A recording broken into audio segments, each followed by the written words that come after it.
Hi, welcome to AWS Summit Online. My name is Anshul Sharma. I'm a solutions architect at Amazon Web Services, and we are glad to have you joining us today. In this particular session, serverless architecture patterns and best practices, we will cover some interesting serverless patterns that we have seen working for vast majority of the customers, and also share some best practices and gotchas in them. So if you are looking to move to serverless, capture best practices and learnings from other customers, you have tuned into the right session. To set the stage, today we will cover a few popular serverless patterns, and to make things more interesting and fun, I have changed the names of these patterns to something more jazzy. So if you don't understand terms like call me maybe, strangler, cherry pick, don't worry, we will map it back to the underlying original pattern when we talk more about them. I just want to point out that this is a 300 level session, so we will not be introducing individual services. In fact, we will be touching a bunch of AWS services today, so I expect you at least have some understanding of them and what they do. Before we jump into the patterns, let's talk about serverless in a nutshell. So when we talk about serverless, depending on who you talk to, they may have a different understanding of it. The best way I have found to explain serverless in a more succinct way is think of serverless as a spectrum. Look at the database spectrum here. On the left-hand side, you can leverage the power and flexibility of EC2 to run your own database. As you move towards the right, you can use something like RDS to simplify the management of the database, or use RDS Aurora to completely offload the database storage infrastructure to an AWS managed backend. Alternatively, you can move to a fully managed database like DynamoDB, where there is no infrastructure to manage. Everything's patched. You don't have to think about scaling. All that's handled for you. That's serverless. The more you move towards the right-hand side of the spectrum, you are moving to a complete serverless stack. Similarly, for compute, you can move from traditional VMs on the left all the way to Lambdas on the right.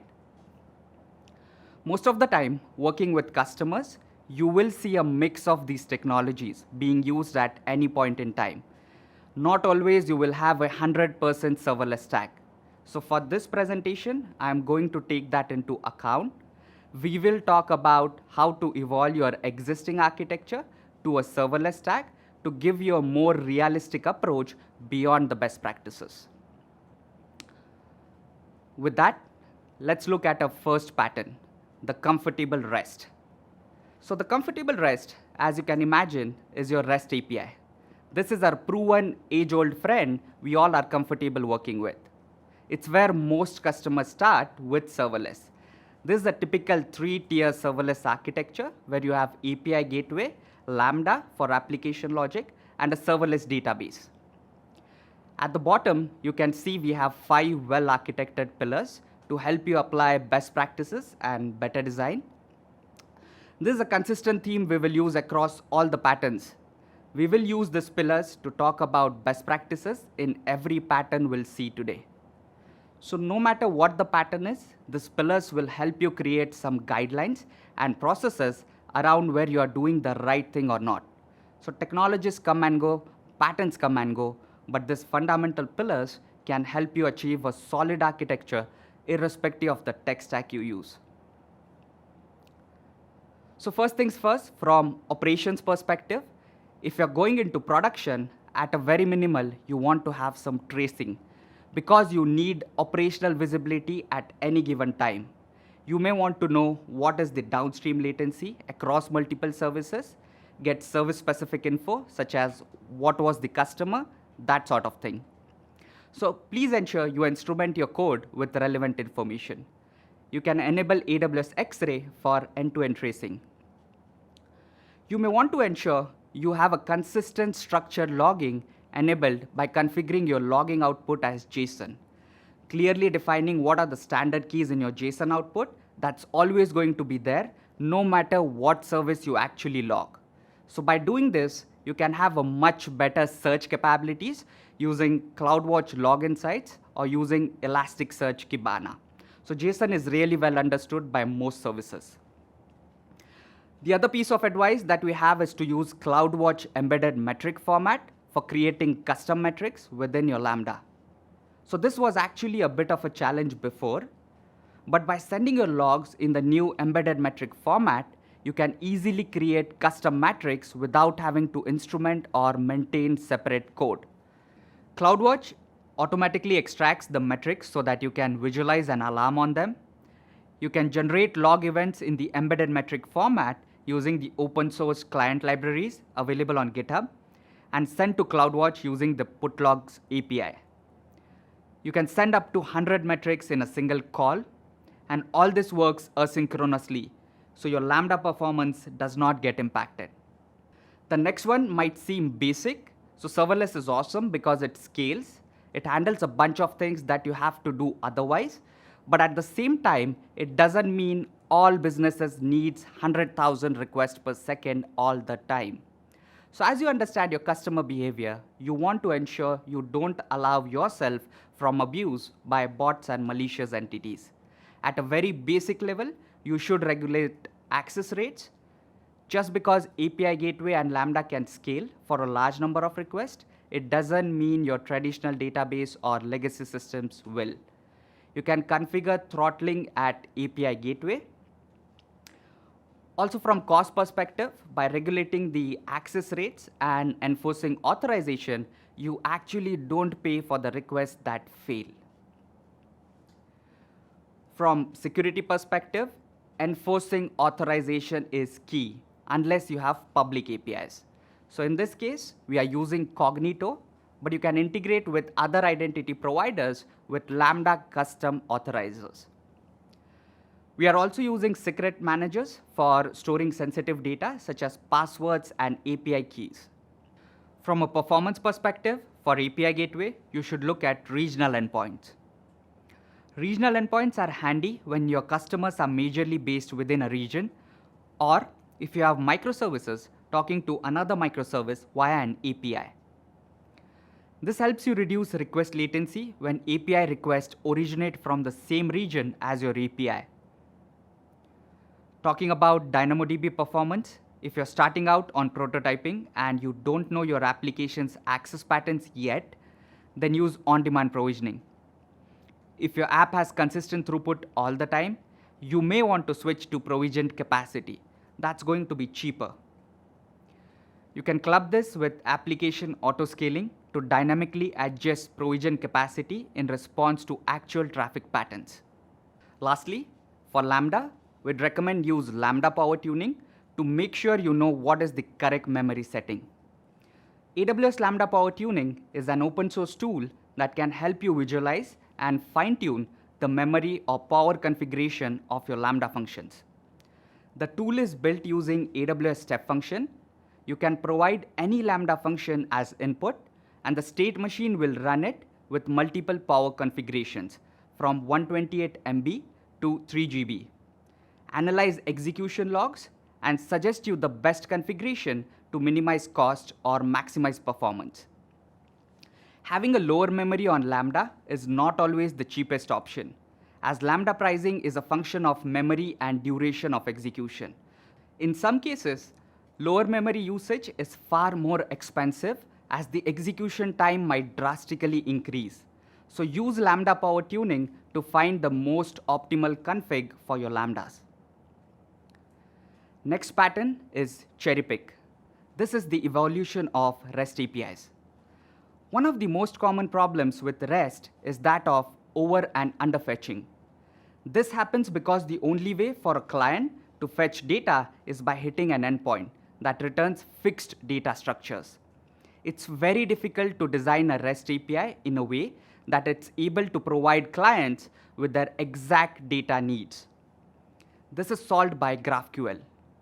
In GraphQL, you'd simply send a single query to the GraphQL server that includes the concrete data requirements. The server then responds with a JSON object where these requirements are fulfilled.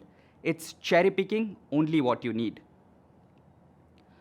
So if you're building a new application or mobile app today, it might be worth looking at GraphQL. AWS AppSync is a managed service that uses GraphQL to make it easy for applications to get exactly the data they need. In this example, we have AppSync, which integrates with Flight's DynamoDB table to expose a list flight query API. To do this in AppSync, it's straightforward with few configurations, no code involved. This changes the way you build applications. AppSync can manage the GraphQL API for us. It comes with a bunch of native integrations and data sources such as DynamoDB, Aurora, Elasticsearch, etc.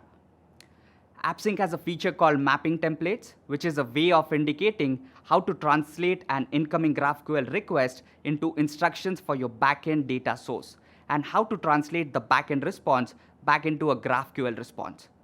They are written in Apache Velocity Template Language, also known as VTL. So if you're just inserting some data, listing some data, or performing basic transformations, Apache VTL will work for you. But let's say you actually want to go beyond and include more complex logic. Might want to start troubleshooting, complex transformations, or add tracing, then you can use Lambda integration instead of VTL. In this example, I'm trying to get loyalty for the customer X, and my loyalty function has to calculate all the points the customer has. Also calculate next year for the customer, notify them with this information and things like that. You're not going to do this in Apache VTL. We will use Lambda instead. There's another feature called pipeline resolvers in AppSync. Pipeline resolvers contain one or more functions which are executed in order. Imagine you have an API and you make one single call. That call probably performs some chaining actions. So API calls service number 1 and then calls service number 2. That's exactly what pipeline resolver does. It's super helpful. But it might not fit some use cases. We are trying to implement a booking process. We are using multiple lambdas for this. Pipeline resolver does not provide additional capabilities like the compensation mechanism if one of the booking steps fails, retry capabilities, number of retries, or details about what exactly failed. You need AWS step functions for this advanced orchestration capabilities. So AWS AppSync supports calling other AWS services via HTTP data sources. In this case, with the init booking mutation, AppSync will invoke an AWS step function and trigger the booking state machine. So use state machines for long transactions, pipeline resolvers for simpler transactions. Now this is one of the most powerful security feature you get. Let's say you have a booking, and inside the booking, you have the booking reference, the flight destination, status, things like that. Now let's say you decided to add additional fields that only certain people in a travel agency could have access, but not the end customer. So how do you do that? So when you enable Cognito in AppSync, you can not only enforce authorization, but put constraints saying to get a particular field of my flights API, not only the user has to be authorized, but also needs to be part of a group, let's say agency or admin. If they are not, the data just returns a null. And you can mix and match this data access on field and operation level. One of the benefits of GraphQL is the fact that you can swap the backend and yet keep a consistent model and contract for your front end. In this instance, I have my booking reference, and inside my booking, everything comes from DynamoDB. But if you decide now that you need Elasticsearch for full text search on booking reference, then you can just swap the field to go to Elasticsearch, and when you fetch my booking reference is fetched from Elasticsearch, while other fields come from DynamoDB.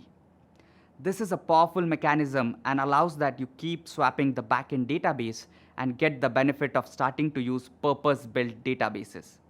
This allows your architecture to evolve gradually, change your decisions as you understand your customer behavior better. Now AppSync caching came out last year. With new AppSync server-side caching, you have two choices. First is full request caching, which is per authorized user. If the same user makes a request with same set of params, that will be cached. Or even better, second one, per resolver caching. In GraphQL terms, resolver is where the compute happens. That's where you go and fetch data. In this example, you can now enable caching on resolver level. For performing a full text search, I want to cache on a specific field only on a specific data source. I don't want to cache any other response. That's possible. Next pattern is call me maybe. So call me maybe is nothing but a webhook. So what is a webhook? A webhook delivers data to other applications as it happens, unlike typical APIs where you would need to poll for data very frequently to get it at real time. Let's say you are dealing with Slack, you are dealing with GitHub, or some background job that is actually taking a while, and once it finishes, you want to be notified. That's webhook. To be fair and not to discriminate against relational databases, I have decided not to use DynamoDB and give some love to relational databases in this pattern. In this architecture, with serverless components such as API Gateway, Lambda fronting a relational database, you might run into a scenario with Lambda scaling too fast while relational DBs running into issues at scale, such as running out of connections, memory, etc. To prevent this, the first action you would take is limit the concurrency of Lambda function. That is great for low volumes, but equally bad at scale. Though your Lambdas will protect the downstream system by throttling the request beyond the specified concurrency and dropping the incoming events, this might not be an acceptable option for some businesses in case of critical applications. So how do you still accept the incoming requests without overwhelming the downstream systems? Well, one option is to use RDS proxy. This is a new capability introduced last year and generally available starting June this year. RDS proxy allows you to efficiently scale to many more connections from your serverless application by pooling and sharing already established database connections. Modern serverless applications support high variable workloads and may attempt to open a burst of new database connections or keep many connections idle. A surge of connections or a large number of open connections could strain your database server, leading to slower queries and limited application scalability. In this case, using proxy will reduce some overhead on your database. But if you can design an application in asynchronous way, there is another way to achieve this with even more scalability, something that has been battle tested and works really well. Though this will only work if your communication mode is asynchronous. So you can introduce Kinesis as an event buffer in between. So in this case, Kinesis streams will buffer the incoming records and Lambda will poll each shard in the Kinesis stream. This way you can prevent the downstream RDS from being overwhelmed. If your function returns an error, Lambda retries the batch until processing succeeds or the data expires. Again, talking about failures, we can use Lambda destinations to retain or debug forward the discarded events. You can configure the Lambda functions to say, if my functions fail, send every possible contextual data, why it failed, how many retries were tried, what was the payload to either SQS, SNS, or other Lambda destinations. We are sending it to a SQS queue in this case. Lambda destinations are improved way of handling errors versus dead letter queue we used to use previously. From security perspective, as we have seen, authorization in one form or another is essential. But let's talk about another security consideration here: obfuscation of sensitive data. So imagine you receive a big JSON as stream, which includes certain sensitive customer data, such as SSN, credit card numbers. So before you pass that data downstream, you may want to obfuscate that particular key in the payload. The idea here is you can have an obfuscate Lambda function that triggers based on Kinesis stream and uses a library or custom code to mask the data before it goes to storage. Now, because we are dealing with webhooks, sometimes you might not want to process the event immediately. In fact, from cost and performance perspective, it might make sense to batch and aggregate events as much as we can and make a single invocation so you get better cost per invocation ratio. So how do you do that? Well, using a feature called batch window in Kinesis. So by default, Lambda invokes your function as soon as records are available in the stream. If the batch it reads from only has one record in it, Lambda only sends one record to the function. To avoid invoking the function with a small number of records, you can tell the event source to buffer records for up to 5 minutes by configuring a batch window. So Lambda continues to read records from the stream until it has gathered a full batch or until the batch window expires, and then makes an invocation. Now there is a new kid on the block. They say I am a streamer. They say I am a streamer is streaming data reimagined. We have seen this pattern especially in data lakes use cases. This is helpful in scenarios wherein you have data coming from multiple sources, click streams, sensors, and all you want to do is store this data somewhere. This is a typical stack with which you can implement this use case. API gateway to Lambda for some processing, followed by Kinesis Firehose, which directly pushes data to S3, all serverless. Event sourcing is becoming a pretty popular pattern these days. So event sourcing uses a radically different approach to object persistence, in which a business object is persisted by storing a sequence of state-changing events. An entity's current state is reconstructed by replaying its events. If you're not familiar, I'd suggest you check this pattern out. It's pretty cool. So in this case, to store the source event stream, you can enable the source record backup with just a config on Kinesis stream. So instead of using a Lambda to store the event changes in an external store, we can use Kinesis' native functionality of storing the records in a separate backup bucket.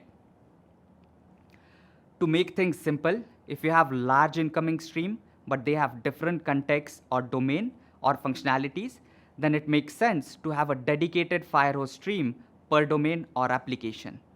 As you keep on adding more features and functionalities, you can keep expanding the Firehose streams and have different output buckets. Now, enforcing authorization should become a hygiene now. It's same across any pattern. Similarly, apply obfuscation wherever necessary. From performance perspective, if you're using Athena or any kind of query tool, then you can convert the JSON data or blob into a query optimized format, such as ORC or Parquet in the Kinesis stream itself. So data in Apache Parquet or ORC format is typically more efficient to query than JSON. So Kinesis Data Firehose can convert your JSON formatted source records using a schema from a table defined in AWS Glue. For records that aren't in JSON format, create a Lambda function that converts them to JSON first.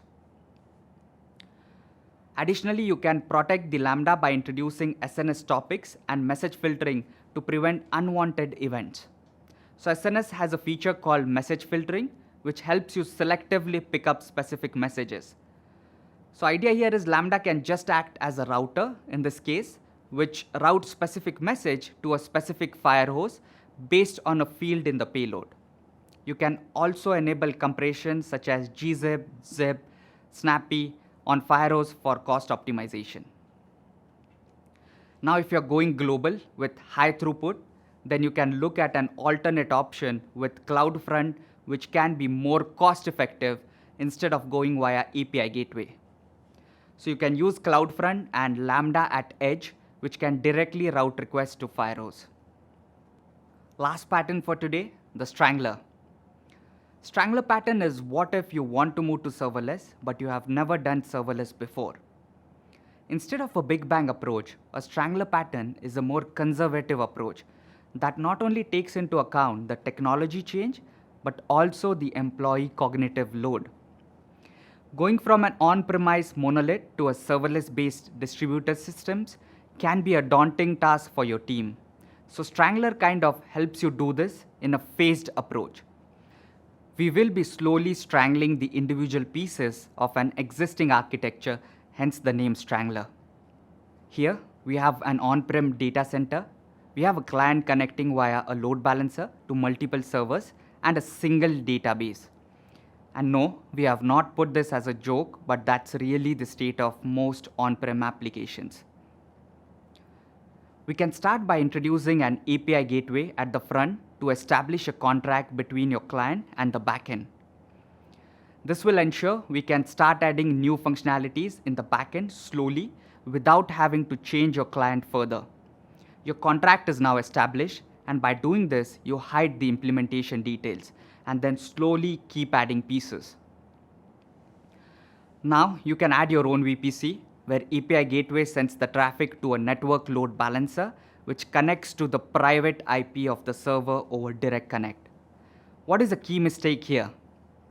Well, it's from NLB going over a private IP of a server. Private IP can change anytime, everything will fail. Please don't do this. We will see what's the recommend way in a minute. Now, since you have a hybrid stack, you have two different environments and systems.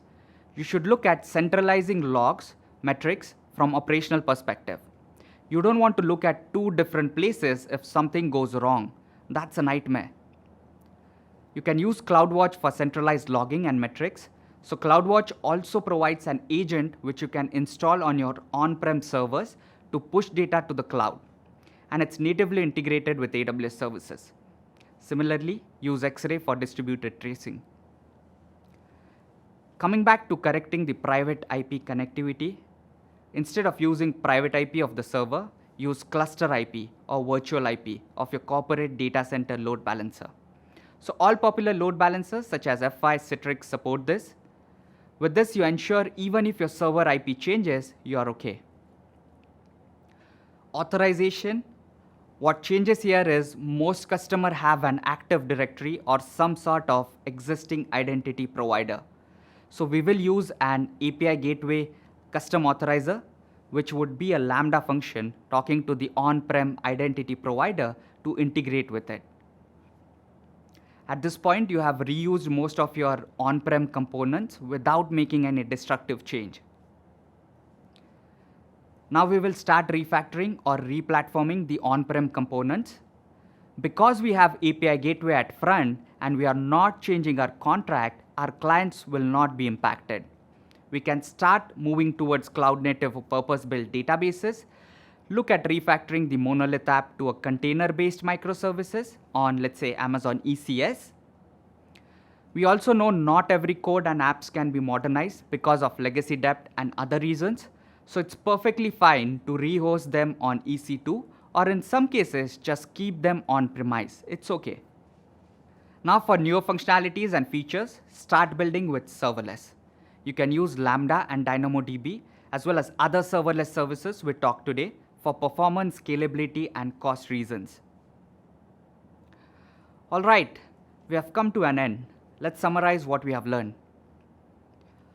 So there are numerous other patterns that we haven't talked about today. Do you need to know all of them? Well, no. Patterns are great because you can learn from them, but they are just representational and are not the only true way of doing things. So please don't obsess over them. The best way for you to architect is to learn from these patterns, the key principles, and customize or make it your own. So in summary, here are the well-architected pillars that will be the guiding force behind any of your serverless patterns. First, operations. No matter what tech stack, open source or package solution you use, make sure you have visibility when things fail. Make sure you have functional as well as non-functional metrics to debug. For reliability, more often than not, you will have non-serverless components coupled with serverless ones. Though serverless will scale, you need to be extremely careful about other resources and protect them, regulate them for scale. Security, we talked about this, authorization is must. With serverless, security considerations do not change, but as you have no infrastructure to manage, you are relieved of the infrastructure security and can focus more on the application security. So hopefully that helps you focus more on AppSec. Performance. So performance does not always mean scaling for peaks. We should also optimize for low. Lastly, cost. Usually, we all like to talk about TCO cost, servers and licenses cost, but what we have seen over the years is there's an operational cost and also cognitive load on people when you talk about newer technologies. Serverless is fantastic, but it really works with customers who start small and factor in the people, development, and opportunity cost in total. Thank you again for joining me today. Hope you had a good learning and the session was worthy of your time. If you want to dive deeper and learn more about AWS platform, you can access various digital trainings built by AWS experts and also validate your technical expertise by getting certified. As always, we really appreciate your feedback so that we can better understand the topics and services you would be interested in. So please do take time to fill out the survey. Thank you again, and I hope you enjoy the rest of the summit.